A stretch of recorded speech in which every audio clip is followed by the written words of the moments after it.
Listen, before I even start, let me say this. If you've ever doubted whether UFOs are real, if you've ever thought people like me were just crazy conspiracy nuts, stick around. What I'm about to tell you isn't a campfire story or some drunk tale told at a bar. It's my life, and it nearly ended because something in the sky decided I was worth hunting. My name is James Hale, I'm 34, and I work as a mechanic out in a dusty town in Nevada. Most days my life is as predictable as the desert sun. Fix engines, grab a beer at the only bar in town, drive home down that lonely stretch of highway where the horizon looks like it swallows everything whole. I never thought I'd be the kind of guy telling a story like this, but here I am, alive, shaken, and maybe not the same man I was before that night. Started like any other evening. The shop was closing down, the desert air cooling fast, and I was dead tired from wrestling with a busted transmission. My buddy Kyle offered me a lift, but I waved him off. I liked the quiet drive, the empty roads, the way the stars looked like they were painted just for me. I've always loved that sense of solitude. But solitude turns dangerous when you're not the only one out there. I remember checking the clock on my dashboard, 10:47 p.m. I had the window down, the warm wind cutting across my arm, radio buzzing with static. Out there, stations fade into nothing, and sometimes all you get is the hum of white noise. But that night, the static wasn't just static. There was this pattern to it, like faint pulses, irregular, but too deliberate to be random. At first, I thought it was just my old pickup acting up again. But then the headlights flickered. Not once, not twice, 3 sharp flashes, as if someone flipped a switch. That got my attention. I slowed down, leaned forward, eyes scanning the darkness ahead. And that's when I saw it. Hovering over the desert floor, maybe half a mile off the road, was a light. Not a car, not a plane, just a perfect sphere of white-blue glow, silent, suspended. My stomach dropped. I'd seen strange lights before, sure, but this felt wrong. It was too close, too deliberate, too aware of me. I hit the gas. The engine roared, my tires kicked up dust. And for a second I thought I'd left it behind. But the light moved. It didn't fade into the distance like a star or stay put like a radio tower. It followed. Smooth, steady, matching my speed, my turns. I remember my throat tightening, my hands slick on the steering wheel. I was praying, actually praying, that it was some military drone or some weather experiment. Anything human. But then it darted forward, overtook me, and hovered right above the highway, blocking the road like some silent sentinel. My truck shuddered as I slammed the brakes, tires screeching until I came to a stop just a few yards from the light. And then the world went quiet. No crickets, no wind, nothing. Just silence, so heavy it pressed on my chest. I sat there frozen, headlights casting long beams into nothingness. The glow above me pulsing brighter and brighter. That's when I heard it. Not with my ears exactly. It was inside my head. A voice without words. More like a thought being pressed into me. It wasn't English, wasn't even sound, but I understood the meaning. You are noticed. I wanted to run, but my body wouldn't move. I gripped the wheel until my knuckles whitened, but my legs wouldn't press the gas. And then, slowly, the light began to descend. I kept my eyes on the light as it dipped lower, and the hair along my arms stood straight up. The kind of fear that narrows everything down to a single point. Breath, pulse, the dashboard clock ticking like a metronome. The glow wrapped the cab in pale blue, turning the upholstery into the inside of an aquarium and casting my hands in a ghostly hue. For a second I felt weightless, like someone had untethered me from gravity, and then this pressure pushed from above, not heavy but insistently steady, like the world was being squeezed through a small hole. My phone died, screen went black mid-thought, and with it went the last small comfort that the world I knew still existed. I don't remember opening the truck door. I remember only a force lifting me. Not harsh, not violent, just absolute. It removed me as gently as someone plucks a ripe apple from a tree. One instant I was sitting in the driver's seat. The next I was floating in a shaft of light, my boots dangling there, the asphalt shrinking beneath me. The thought that ran through my head was embarrassingly mundane. I hope Kyle finds my tools. Then everything went white, and the smell of metal and hot wire filled my nose. Sharp and clean. Unlike anything from the garage or the desert. I lost sense of time. There was no up, no down, only a slow drift, and then edges appeared. Smooth walls, too seamless to be anything made by hands I knew. A low hum thrummed through my bones, like subsonic music that set my teeth on edge until they vibrated in rhythm with the room. Figures moved in the periphery. Slender shadows, elongated in a way that didn't match any skeleton I'd ever learned about. They didn't walk. They glided, limbs folding and unfolding with mechanical precision. Eyes, if that's what they had, reflecting the light without pinning me with a stare. One came closer. It didn't look like the terrifying caricatures from late-night shows. It was oddly proportioned, more efficient than grotesque, like evolution had trimmed away everything unnecessary. When it reached me, I felt that same wordless impression again. No language, just a direct press of meaning into my head. We choose. The fear wasn't just for my body. It was the raw terror of being inspected, evaluated, assessed by something utterly alien and indifferent to my pleas. They didn't speak aloud. Instead, my thoughts were picked at like loose threads. Memories bled into one another. A high school prom I barely remembered, the scent of my mother's kitchen, the first time I fixed an engine and felt proud, and the creatures seemed to take each like specimens under a lens. I felt embarrassed for the little, stupid things they saw. A boy who cried when his dog ran off. A man who loved the sound of rain on metal roofs. Then, surprisingly, came a sensation I can't name. Curiosity. Not mine.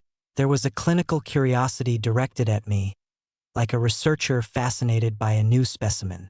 Their hands, if they could be called that, moved with gentle efficiency, not into the interior of my skull as I'd feared, but across my temples and behind my ears, fingertips cool and oddly reassuring, as if they were calibrating something. I'm not ashamed to say I tried to bargain. I don't know who I thought I was bargaining with, God, the universe, a hallucination, but I whispered my wife's name, though I don't have one, then my sister's, anything human to anchor me. The figure pulsed, and the thought it shaped inside me was softer than before. Observation. No harm. But then the ceiling lights brightened and I felt a prick at the base of my neck, like a mosquito bite that spread into a bloom of numbness. Images flashed, visions that weren't mine. Interstellar maps, spirals of time I couldn't place, cold machinery turning in vacuum. I should have panicked. Instead I lay there and watched the ceiling, the shapes moving like slow fish, and thought of small, silly things. The smell of my grandmother's pie, the way rain sounds on a metal roof. They recorded something. I knew because the sensation of being watched turned into something recorded, filed away in some alien cabinet of memories. Hours or minutes later, they released me. The descent was gentle but sudden, like being put back into a pocket of reality I hadn't known I'd slipped out of. I crashed into the truck like a wave folding onto sand, body folding around the steering wheel with more force than I expected. The door flew open and I tumbled onto the asphalt, tasting copper and sand. The light rose and vanished, leaving the desert dark and ordinary as if nothing had ever happened. I sat there for a long time, chest heaving, trying to stitch together where the night ended and my mind began again. My hands shook so hard I dropped the keys. I thought about driving away, about smashing the truck into the nearest town and telling anyone who'd listen, but my voice felt foreign. I was shaking not from cold but from the hum that still buzzed behind my eyes. I climbed back into the cab and started the engine with hands that didn't feel like mine. The dashboard clock blinked 10:48 p.m. 1 minute had passed, or maybe 3 hours had been stolen. My sense of time was unreliable now, like someone had unbound the threads. When I reached my porch, I found scratches along my forearm, small, precise, in a pattern that looked almost like a map. I washed the dirt away, but the marks remained, pale and deliberate. I lied to myself that morning would make it clearer, that daylight would shrink the event into a crazy dream. Daylight didn't help. People in town had seen lights, sure. There'd be talk at the diner. But nothing about those conversations matched the hollowness I carried. That night was not a one-off. Over the next days, the pulses returned, faint at first. Dreams that tasted like ozone. A static buzz in the old radio. A shadow at the edge of my yard that melted when I reached for it. I stopped sleeping through.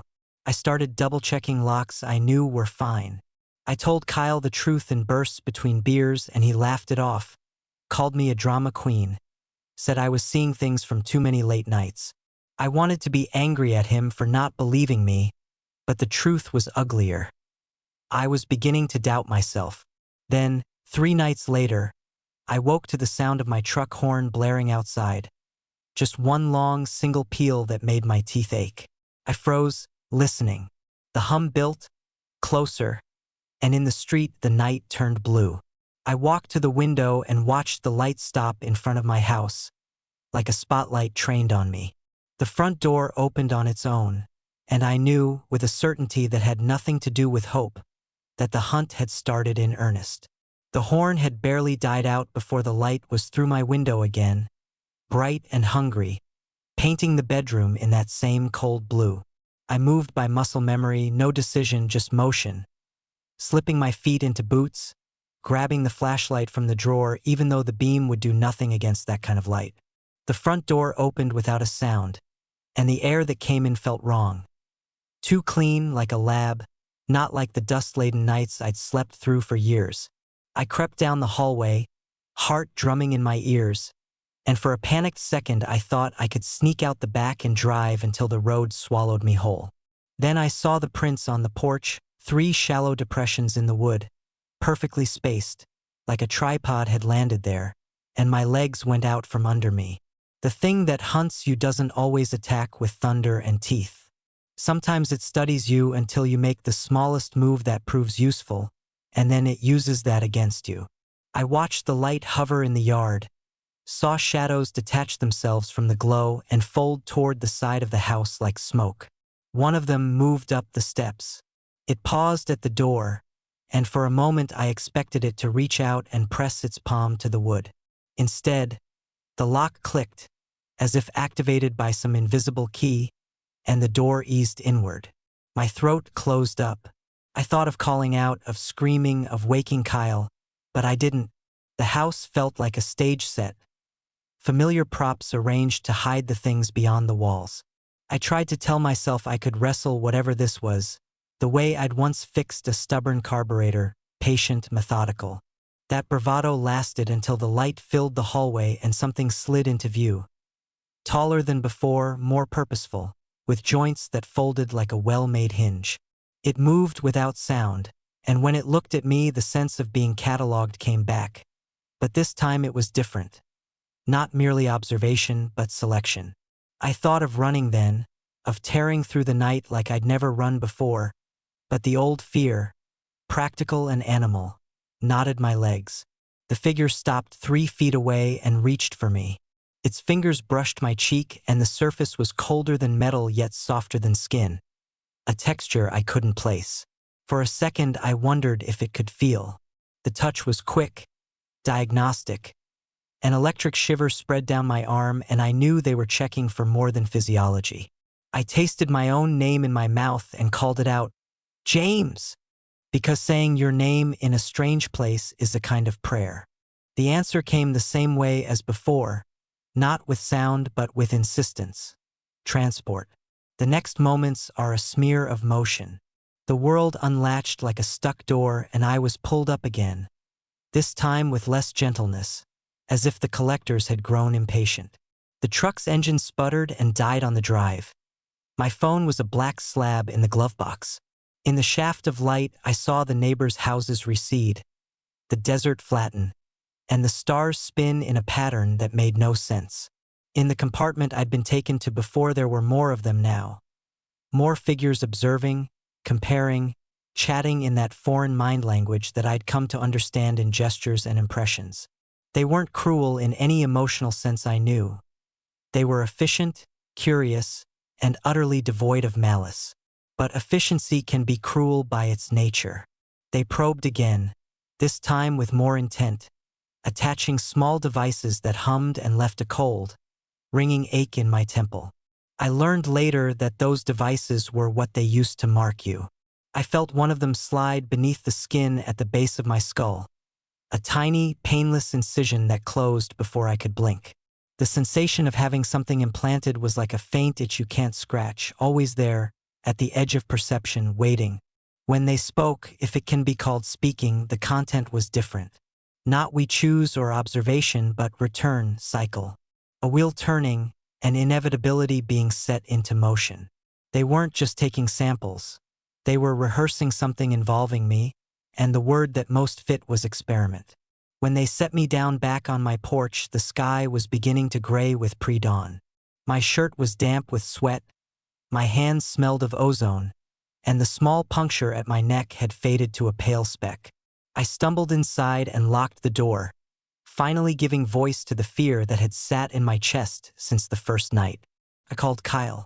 I told him to come over and stay. He arrived with coffee and the dull, apologetic face of a man who'd seen too many of my panic texts to believe anything extraordinary anymore.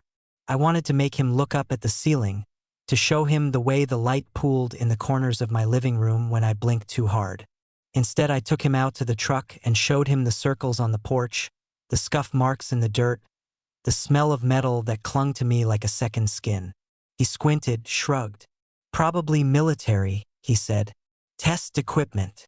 I wanted to slap him, to shout that there were hands, cold, deliberate hands, and that whatever sat in those hands had written its name into my neck. I swallowed that scream, mostly because some part of me still wanted to believe I could live with the secret. That night, though, the hunt escalated. They started to follow my routine. At first, it was small things. My radio picking up a frequency that hummed with patterns, the streetlights near the shop failing in sequence whenever I parked under them, the neighbor's dog barking only when I left in the evening. Then, one afternoon, while I was alone in the garage replacing a timing belt, I saw a shadow move across the lot, like a cloud sliding over sun. I looked up and there was no cloud, only an absence of light with hard edges, as if someone had cut a piece out of the sky. Panic was a hot blade in my chest. I shut everything down, locked the doors, and sat in the driver's seat, engine off, listening. The hum came, low and deliberate, and the light washed over the workshop like a curtain. This time they didn't take me. They left markers instead. When I crawled out, hands numb, I found tiny etched symbols along the frame of the car. Tiny, precise runes that matched the pattern of the scratches on my forearm. They were not a map. They were instructions. The language I'd felt inside my head now had a body, and even though I couldn't read it, my brain tried to translate.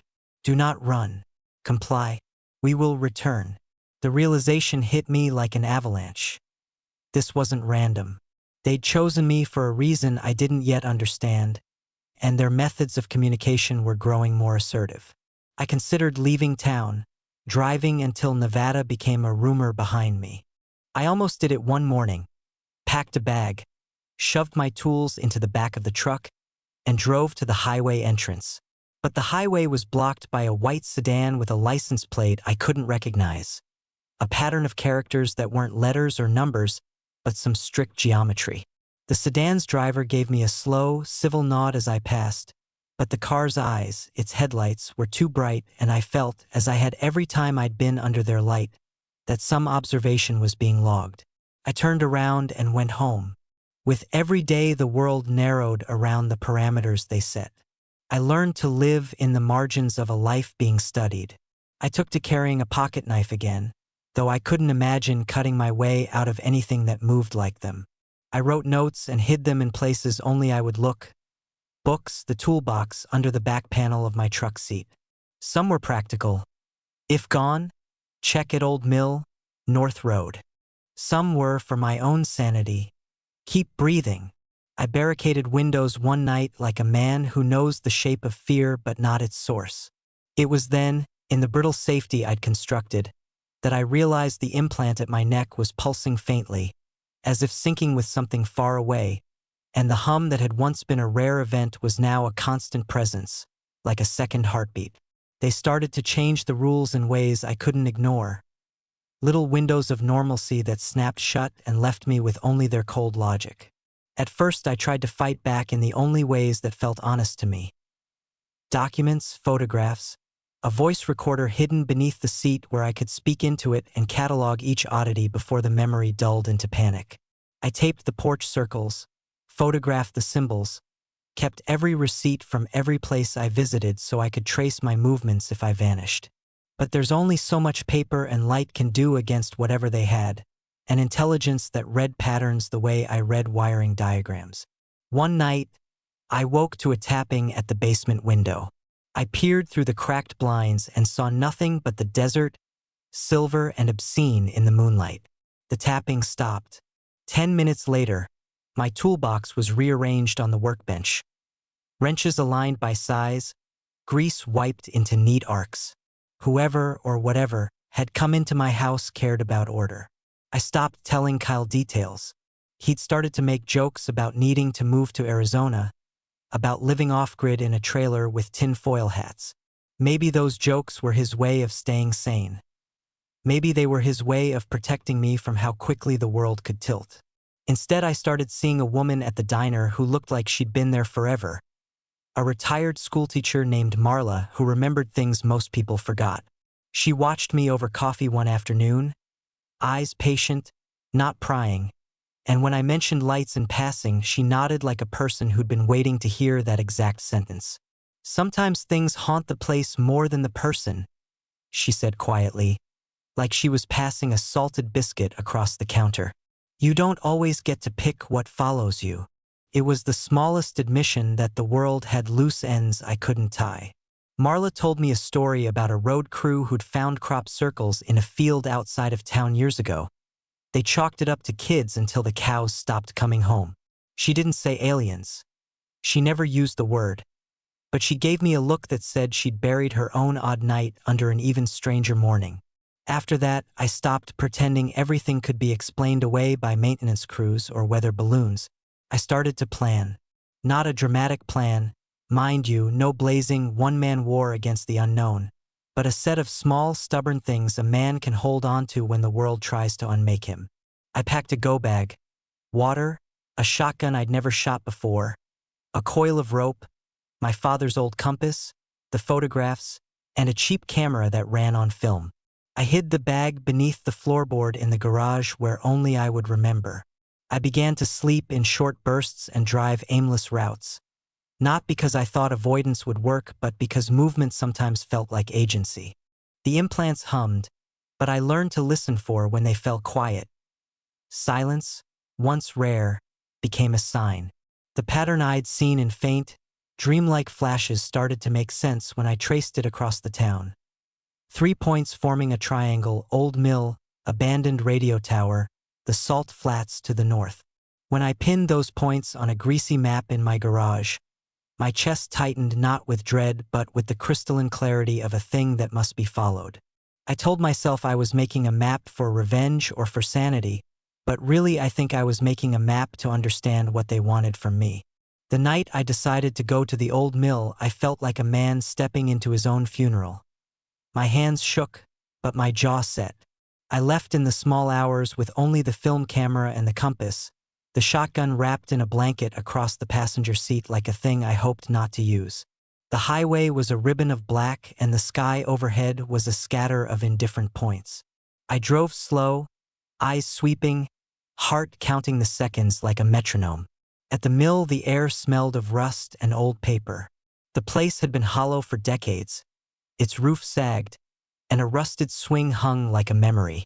I parked far enough that my headlight beams didn't touch the building and crept in, each step a negotiation with the night. The mill's heart was a cavern of machinery and broken gears, and in the center of that cavern the floor bore a set of 3 depressions, shallow and precise. The same spacing as the porch prints, the same geometry I'd seen etched into my skin. For a second I felt relieved, as idiotic as that sounds, because confirmation, even of the worst kind, was a kind of mercy. I set the camera up on a tripod, took one long exposure shot and waited, breath clouding in the cold. The hum began as a suggestion, a low vibration through the soles of my boots, and then the light came like an answer. It didn't hover. It flooded, a dome of blue that made the machinery gleam like the inside of a watch. In the shadow beyond the light, shapes moved with the same non-human grace I'd learned to dread. They didn't come toward me. They surrounded me, a ring of observance. One stepped forward and the feeling of being translated returned. Only this time it wasn't just we choose or observation. The impression was layered, as if someone were reading a complex file. Interface, cycle complete. The wordless pressure of meaning pressed against me until my knees gave out. I wanted to run and wanted to survive and wanted to know what those last 2 weeks even meant, and the creatures seemed to find a way to satisfy and deny all those needs at once. Then, impossibly, they spoke through the camera I'd left running. Not with sound, but with the sudden development of the image on the screen when I later rewound the film. A smear that resolved into a symbol I could not read, and beneath it, faint and almost courteous, a mark that matched the tiny incision at my neck. When the light receded, one of the creatures left something on the gear-strewn floor. A small object the size of a coin, matte and pitted, with edges that seemed to drink the light rather than reflect it. I picked it up with shaking hands. It was cool, heavier than it looked, and when my palm swallowed it, the implant throbbed in time with whatever heartbeat it had set inside me. The camera, when I rewound the film later that morning in the privacy of my garage, showed no sign of beings, only the sudden flare of light and a smear of something like handwriting across a single frame. But the coin, if that's what it was, sat on my workbench and stared at me like a question. I wrapped it in cloth and hid it in the toolbox, and for the first time since this had all started, I felt more than hunted. I felt chosen for something I couldn't yet name. I didn't know whether to be terrified or honored, and maybe those two feelings were the same thing in different clothing. The hunt, whatever its purpose, had shifted from random predation to recruitment, and the line between them was so thin I couldn't tell if I should run or stay and see how deep the choice would go. I didn't sleep for 3 nights after finding that coin, though it wasn't just insomnia. It was as if my body no longer obeyed the rhythm of day and night. The hum from the implant became steady, almost comforting, like the ticking of a clock you don't notice until silence returns. But silence never came. Everywhere I went, that faint vibration followed me. In the garage, in the diner, even on the highway with the wind blasting through the window. I tried to ignore it, to pretend the object in my toolbox was just a rock or some military scrap. But pretending is useless once you've seen the world unstitched. The coin called to me, not audibly, not with words, but in the same way the lights had, impressions pressed into my skull. Images of a vast blackness filled with rotating symbols, maps of star clusters I couldn't identify, patterns of geometry that hurt if I stared too long. I realized quickly the coin wasn't just a souvenir, it was a key, and I was the lock. On the 4th night, I couldn't resist anymore. I took it out of the cloth, placed it in my palm, and felt the implant in my neck heat up, a pulse of recognition. My knees gave out, not from pain but from sudden vertigo, and when my vision cleared, I wasn't in my garage anymore. I stood in the desert, barefoot, the sand cool beneath me and the horizon glowing as if dawn had arrived early. My truck, my tools, even the garage walls were gone, erased like chalk. Above me hovered the ship, not the small scout I'd seen before, but something enormous, a cathedral of metal and light so silent it made the earth seem deaf. It opened like an iris, and I was lifted into its heart. This time there was no fear. The beings, dozens of them, perhaps more, formed a ring around me, taller and thinner than I remembered, their presence less like hunters now and more like conductors preparing an orchestra. I felt my thoughts peel away, layer by layer, until what remained was raw awareness. They spoke, not in fragments but in a torrent of meaning. You are seed. You are cycle. You carry us forward. It wasn't abduction anymore, it was induction. The visions came fast, too fast for words. Humans standing beneath skies littered with orbs, generations bending their lives around the arrival of lights. Children marked as I was marked. Civilizations pruned and cultivated like crops. We weren't accidents in their hunt, we were inventory. They weren't here to destroy us. They were here to grow us into something else. A project centuries in motion. My mind screamed against it, against the enormity of being nothing more than a cog in their machinery. But another part of me, quiet, cold, understood. The coin in my hand fused with my skin, dissolved like salt water, and the implant burned hot before cooling into nothing. The hum stopped. For the first time in weeks, silence pressed against my ears. It was unbearable. I realized then that they hadn't hunted me. They'd been preparing me, attuning me to a frequency I couldn't unhear. The silence now was the absence of their gaze, and it left me emptier than fear ever had. They set me down outside town at dawn, barefoot in the sand, my clothes singed, my skin marked with faint patterns like circuitry burned beneath the surface. The highway stretched empty in both directions, and for a long time I just stood there, listening for a hum that never came. When I finally made it back home, Kyle was waiting on the porch, face pale, holding one of my notes in his hand. "Where the hell have you been?" he asked. I opened my mouth to answer, but nothing came out. Because what could I tell him? That I was no longer just James Hale, the mechanic from Nevada, but a marked point in a cycle so large it made nations look like dust. I shook my head, brushed past him, and went inside. The coin was gone. The implant was gone. But at night, when I close my eyes, I still see the ship, enormous and indifferent, waiting just beyond the thin fabric of sky. They aren't finished. They never are. And now I know the truth. I wasn't just hunted by a UFO. I was claimed by it. And one day soon, when they decide the next cycle is ready, they'll come back. Not for me alone, but for all of us.